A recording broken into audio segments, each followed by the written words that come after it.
Hi, and welcome back to Engine Shop Joe. And as promised, we're going to start our 5 to 10 video series so that you'll understand predictive maintenance and how it ties into the whole big picture there with the Cummins engine system. And remember, a long time ago when I talked about platforms, I said they're systems, they're not engines anymore. And systems include hardware, software, the whole 9 yards. So let's get started. We're going to take a look first at the individual pieces, and tonight we're going to look at Quickserve Online. There's a lot that you need to know about this tool and understand so that it'll help in the big picture to be clear. Okay, let's get going. Quickserve Online. So here we are at Quickserve Online. I've logged in. I just picked an engine number out of the sky, put it in there. Wasn't sure if it was a good engine or not. It was. And I clicked the caret, which is right by number 1. And when you put a good engine number in that block, and the engine numbers are always 8 digits as of August 30th, 2023 and the past, up to just including electronic engines. When you put that engine number in here and you click the caret, something magical happens, and this entire website is now focused only on that engine. So all the other information for other engines has become invisible, and the only thing that you can see is everything that relates just to that engine. So up at the top, A, parts. That's going to be related just to this engine because you can see it says over by number 1, the blue there, it says engine ESN has been updated, and that tells you that the site is now focused on your engine. So A, that little narrow band that says parts, if you click that, that's like an on-off switch that opens up the parts part. And by the way, these days, when you click on parts, it'll take you to a link that takes you to Cummins.parts.com, their new parts website.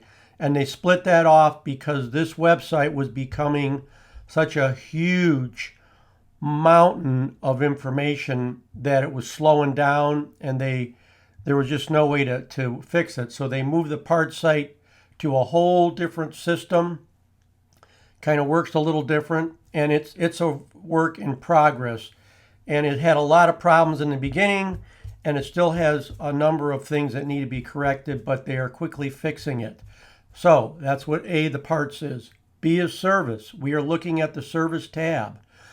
Up at the top, it tells us this is an X15 CM2450 X124B.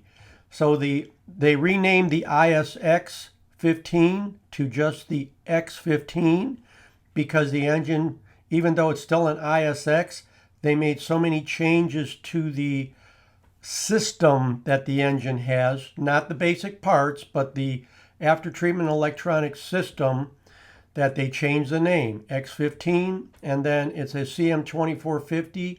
That is the next newest generation of hardware in the processor and processor's capabilities. And the X124B, if you remember on the old ISXs when they first came out, there was 3 families. There was Family 1, Family 2, Family 3. Family 1 was low horsepower, Family 2 was about up to 500, and Family 3 was 500 to 600 horsepower. Well, they no longer do families, but what they do is after the platform, which is CM2450, they'll put, because this is an X, they'll put X124B. In our fleet, we've got X131Bs, X116s, and that's basically, it includes both horsepower, kind of like they kind of blended the family platforms into that number, and a little electronic changes. So if you have a 124, you might not only be able to take that engine to 500 horsepower. If you have a 131 or a 116, you might be able to go to 605. Those numbers don't have any correlation where the higher the number is, the more horsepower. I don't exactly know how they come to this the X24 124B. But anyway, that's what they're doing. So we know at the top what the engine is. We know that the 2450 is capable of using the predictive maintenance program, predictive service, predictive maintenance, same thing, which we'll talk about in a minute, next video. So up back to the top, C is the warranty tab. If you click on that, you can open up the warranty documents and look through them. And D is my profile, and that would just be about yourself. You can fill in what country you're in, what language you prefer, that kind of thing. It's not real intensive. By the way, you do not do your password change over a D. You do that way on the left at the bottom. If you look down under the number 1 where it says My Applications, there's a plus in front of that. If you click that plus, you'll get a menu, and down there it'll say Change Password. So that's where you do your password. And the password on this site does not expire. So let's look at the Service tab right here. Letter B, we've clicked on that. We see service information. They'll put hot topics in those colored blocks up there. So they're telling you that if you have an ECM go bad on one of these, you have to have pre-authorization. And that simply means that if it's under warranty or even not under warranty, before Cummins will sell you an ECM for your engine, they're going to require your engine number, and they're going to require some information to know that the ECM really is bad. I was told recently by an engineer that on the newer ECM, so I'm going to call the CM2450 the newer ECM, he said they pretty much have no problems, or they're a failure that's so significant that it's pretty clear the ECM has failed. In other words, the truck just quits running or a system just goes crazy. So he said they're pretty bulletproof. So in the past, we'd have little bugs, things with the solder joints and all that, with intermittent running. On the new ones, that's supposed to be all taken care of. So keep that in the back of your head that the ECMs are pretty bulletproof these days. And 99 out of 100 times, my experience has been that that's true. Most of the time, the problem's outside the ECM or a calibration problem. Very seldom is it the ECM itself. Let's take a look at the tabs on the Service tab. This all ties in a predictive maintenance thing. I want you to remember that this website is focused, back to number 1, on your engine. So all the manuals, the data plate, the campaigns, the TRPs, ATCs, I'll go through and describe what each one of those are quickly. Manuals, that's where you're going to find your operator's manual, your troubleshooting manual, your maintenance manual, and other information about your engine. The data plate is simply the factory's plate that's on the engine when it was built, some information about it. Sometimes the calibration's in there. Sometimes it tells you whether it's the emissions level, that kind of thing. Campaigns, generally speaking, campaigns are Cummins paid repairs to the engine or system or calibration or something. 99 out of 100 times, if the campaign tab is red, and by the way, if the letters are red, that means there's something active you should look at. 99 out of 100 times, the campaign is covered under warranty, even if the engine is 10 years old, if they release it. And you have to go to a distributor or a dealer to get that warranty done. TRPs are temporary repair practices. If they find out they have a problem with something midstream and they make an engineering change to engineer the problem out, and your engine was in the group engines that had that older part, they might open a TRP and make it active so that if you have that problem with that part, they would cover it. ATC is account team coverages, and that would be for companies that buy 15,000 tractors, and they'll have a team of engineers that work with that account, and they might release special repairs or not campaigns, but special coverages or special repairs they want done, and that'll be active. And that's how you know what that would be for that particular fleet. ATCs are just usually for big fleets. Service bulletins are bulletins that talk about what kind of coolant you should have, what kind of oil you should have, what kind of diesel fuel, how clean the air needs to be, that kind of thing. TSBs are technical service bulletins. That's where I go all the time. That's where you'll get a bulletin that'll tell you, oh, if you have this pump, the new pump is this pump. These are the part number changes. If you change this part on the pump, don't use this part number, use this one. It's all the information you need to make correct repairs to the engine. I read those all the time. What's new is always read because every day Cummins releases something new for some product or system, even if it's just a electronic warranty book, code book update. So that tab's always read. Predictive Service, we're down to that. And Predictive Service is the tab where you would go if you have the engine has flagged that there's a sensor or a problem. Now, notice Predictive Service is blue. That means that it is active. That's a newer thing, so the engines that can use that service, you'll see the tab blue. I've clicked on that tab. You can see it's a little lighter shade of gray, so it's highlighted. And underneath it says, note, no prognostics are available for this product, engine, or system content. That means right now there's nothing going on with that engine that the website knows about. And we'll talk about that a little bit more at the end of the video. Service tools is just where all the different service tools you can get to work on a Cummins engine. Maintenance is the tab that talks about different maintenance levels for your engine. Fault code search is a nice tab. You can put your fault codes in there. You can put your SPN FMI numbers in there. If your dash just reads those out, or if you got a generic code reader, that'll convert that SPN FMI to a Cummins fault. And then you can go back to the manuals tab, open up the fault troubleshooting manual, put that fault code in, hit enter, and it'll load what you need to read for that. Symptom search is no power, overheating, high oil temperature, general searches that aren't related always to a fault code, but to just a general problem.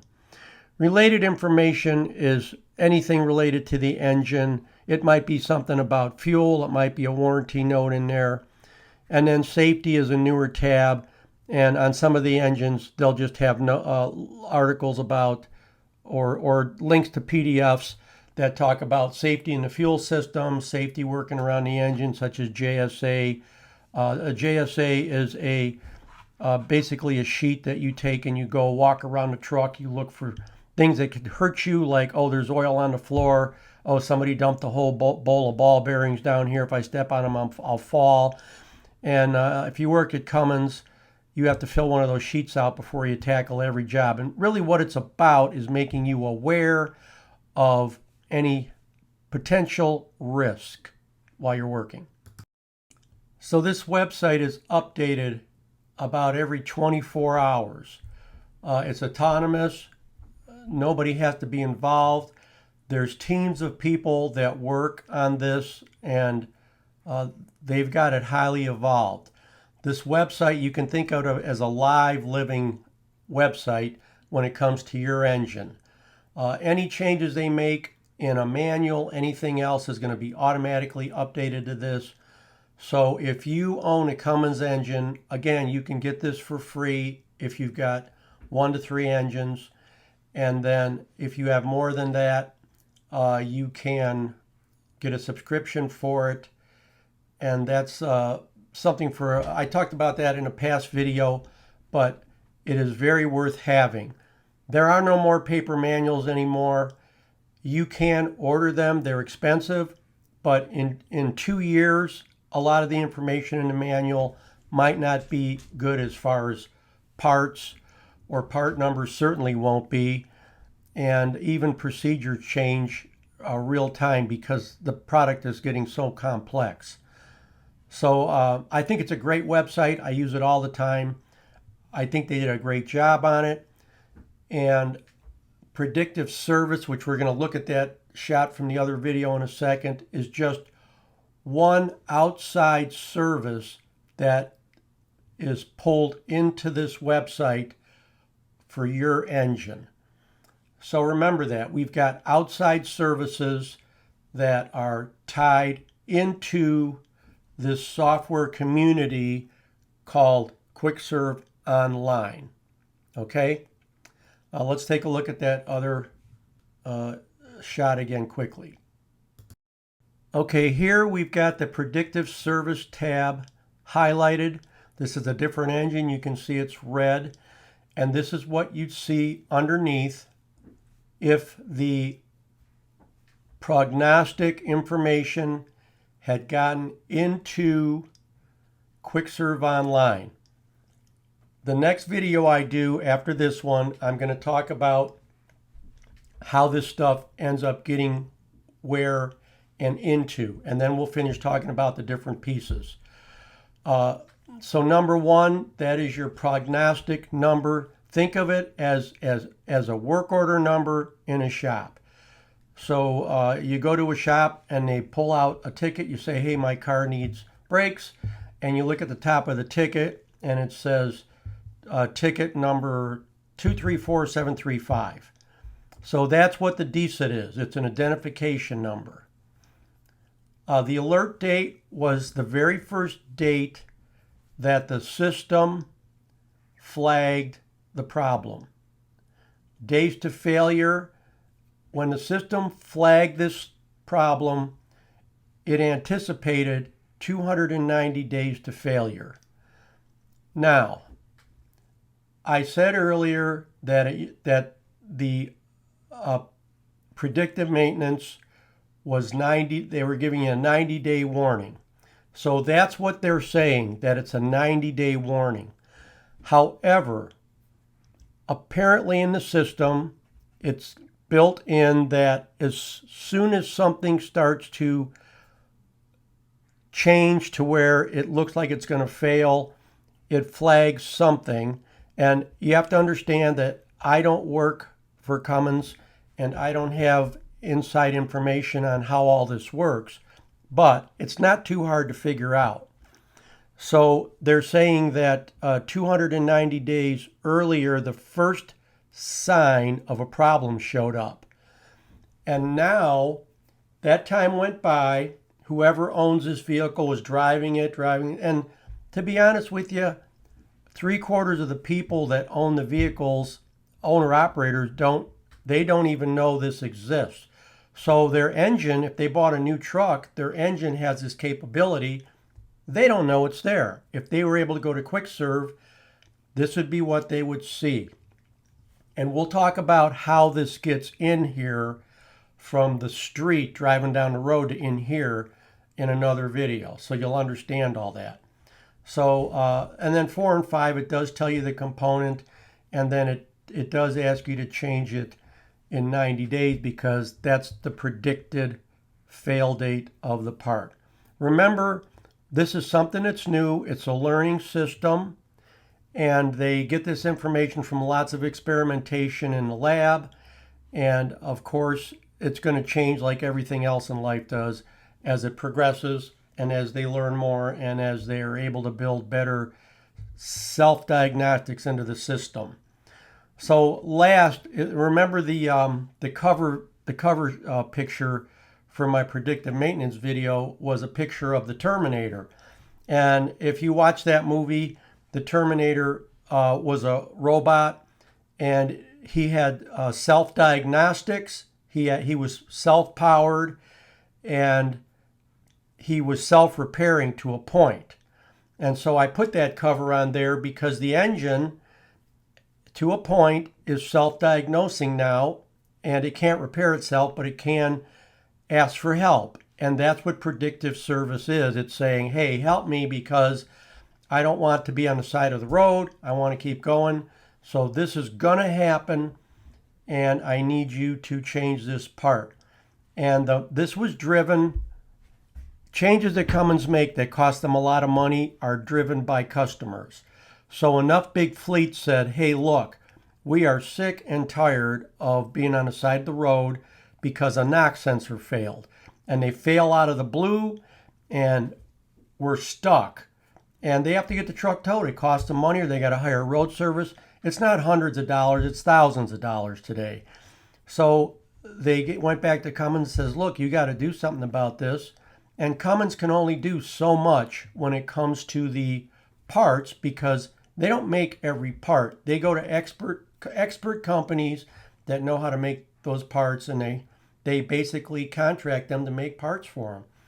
So what they did, because of the customers saying, hey, help me, they are trying to predict and not just guess, this is actually science, when the part's going to fail. And that's what predictive maintenance is. It's predicting when that part's going to fail, but using science to do it. Thanks for joining me on Engine Shop Joe, and we'll continue with this, thinking through this as we go on. See you next time. Remember to subscribe. Thanks.